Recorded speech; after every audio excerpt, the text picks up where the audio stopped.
Comenzamos explicando las propiedades de las funciones con el dominio. El dominio se denomina como los valores de x para los que la función tiene sentido. Es decir, serían los valores que puede tomar la variable independiente que llamamos x. Se puede representar en forma de intervalos, de unión de intervalos o de semirrectas. Ya veremos el caso. Vamos a describir el dominio de dos formas diferentes. Primero analíticamente, es decir, con la expresión algebraica, y después gráficamente. Bien, analíticamente, para describir el dominio, se puede hacer de manera muy completa, pero nosotros nos vamos a quedar con tres tipos de funciones. Empezamos con las funciones polinómicas. Acabamos de ver que la definición de dominio son los valores para los que tiene sentido la función. Es decir, los valores que yo pueda sustituir por la x y que no me den ningún tipo de problema, que lo pueda calcular directamente.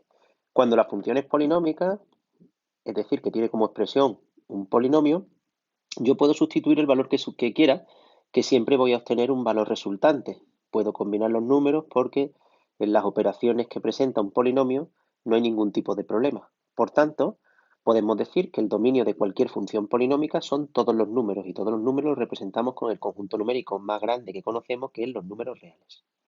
El segundo tipo de función se denomina función racional.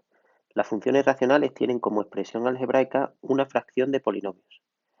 Las fracciones sí que nos empiezan a dar problemas, porque las fracciones representan divisiones. Y sabemos que no se puede dividir por cero, no existe ningún valor como resultado.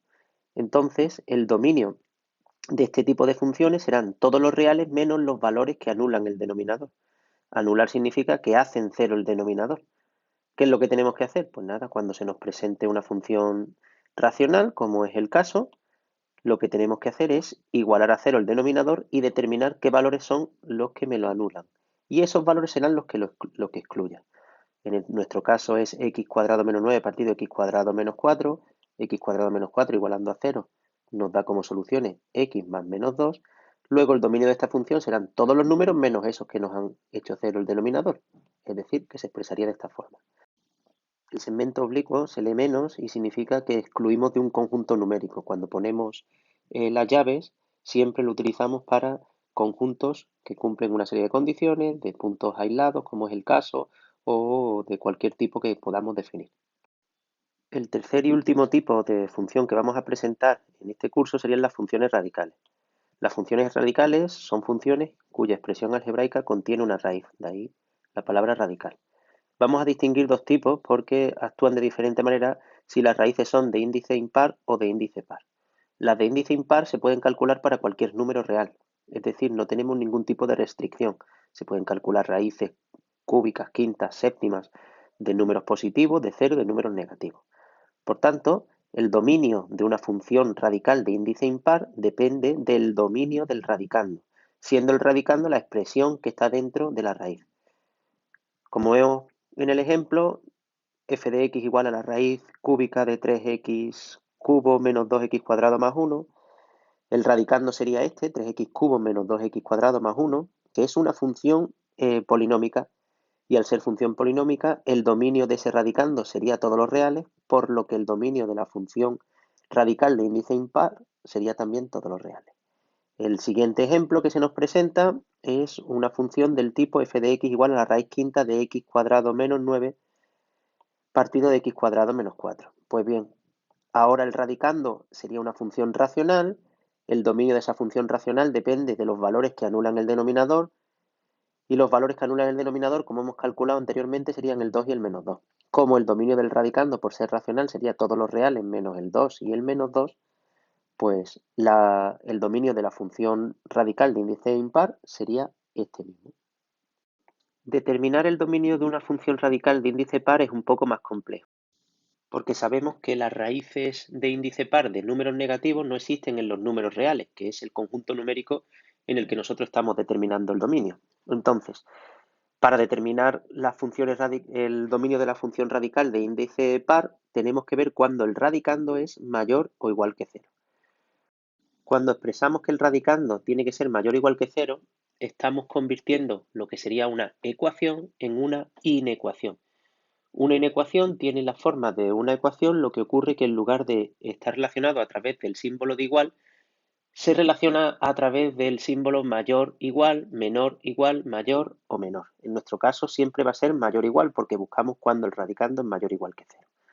Resolver una ecuación de primer grado es idéntico a resolver una ecuación de primer grado.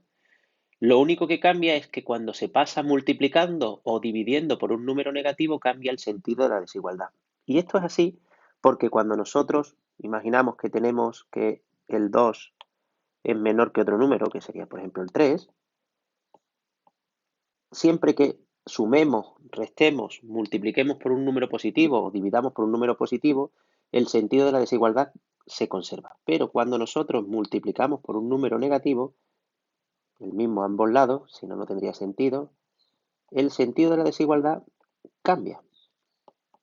Si nosotros tenemos que el 2 es menor que el 3, al multiplicar por menos 2 a ambos lados de la desigualdad, nos quedaría que menos 4 es mayor que menos 6. O si dividimos entre el mismo número negativo, pues ocurre lo mismo. Cambia el sentido de la desigualdad. Luego, como conclusión, resolver una ecuación de primer grado es lo mismo que resolver una ecuación de primer grado. Lo único que hay que tener en cuenta es que cuando pasemos multiplicando o dividiendo por un número negativo cambia el sentido de la desigualdad. Así es como se presentan los siguientes ejemplos. Por ejemplo, la función radical de índice par 3x menos 6, nosotros impondríamos que el 3x menos 6 fuese mayor o igual que 0, el 6 que está restando pasa sumando, entonces no cambia el sentido de la desigualdad, y el 3 que está multiplicando pasa dividiendo, y como es positivo tampoco cambia el sentido de la desigualdad. Luego me saldría que el dominio estará formado por los valores de x mayores o iguales que 2. Y ahora tendríamos que interpretar eso en forma de semirrecta o intervalo, en este caso semirrecta. Los valores mayores o iguales que 2 empiezan en el 2, incluyéndolo, por eso lo ponemos con corchete, y terminan en más infinito. Se pone con paréntesis porque el más infinito no representa ningún número exacto. Si nosotros, por ejemplo, tenemos el 4 menos 2x dentro de la raíz, pues eso lo podemos resolver de la siguiente forma. 4 menos 2x imponemos que sea mayor o igual que 0. El menos 2x sería mayor o igual que menos 4. Al pasar restando no cambia el sentido de la desigualdad, pero al pasar dividiendo por el número negativo, que ahora sí es el caso, cambiaría el sentido de la desigualdad. Es decir, que la x sería ahora menor o igual que menos 4 entre menos 2. Resolviendo sería x menor o igual que menos 2.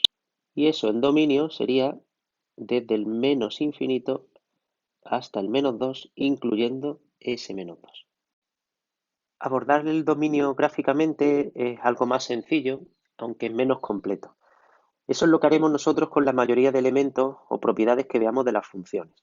Lo miraremos gráficamente, analíticamente solo en varias de ellas.